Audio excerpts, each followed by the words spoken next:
Diamond হারবারে তিনটি ছেলে সৈকত, হীরক এবং সৌরভ, এরা একদিন হঠাৎ দেখলাম কতগুলো ছবি এলো, আমরা যে ফ্লেক্সটা করেছি সেই ফ্লেক্সটা আমরা পাঠাইনি ওদের, ওরা কোথা থেকে ছবি নিয়ে ছেপে স্টেশন চত্বরে তিনজন মিলে লাগাচ্ছে।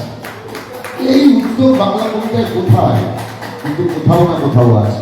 এখন সৌরভ দেখি।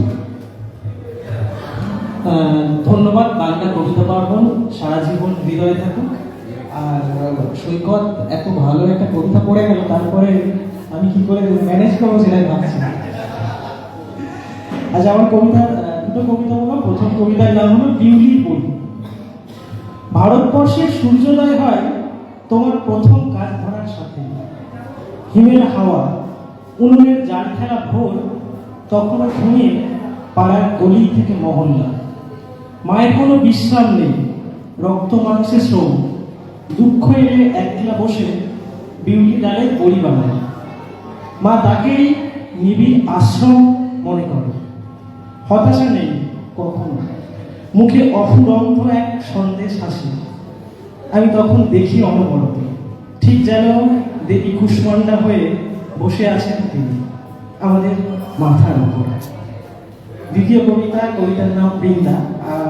আসলে গতকাল একজন এই কবিতাটা শুনতে চেয়েছেন, তিনি কাকদ্বীপেরই বাসিন্দা। কারণ এই কবিতার সাথে কাকদ্বীপের একটা শব্দ যোগ আছে বলে। কাশী থেকে কাকদ্বীপ হেঁটেছি, সবখানে রাধা মাধব আর গৌরী মঠ। সারাটা জীবন ধুলোবালি গায়ে মাখতে মাখতে তোমাকে গায়ে মাখার আলাদাই পৌষ পাবে।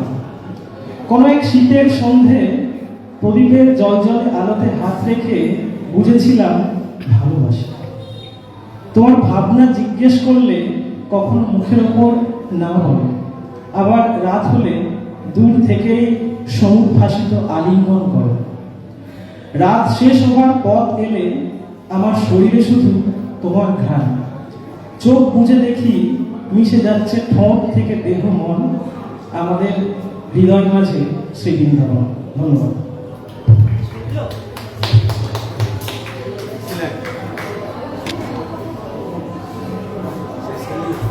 আমাদের গল্প, আমাদের তরুণ প্রজন্ম তারা লিখতে এসেছে, তাই আমরা আশ্বস্ত।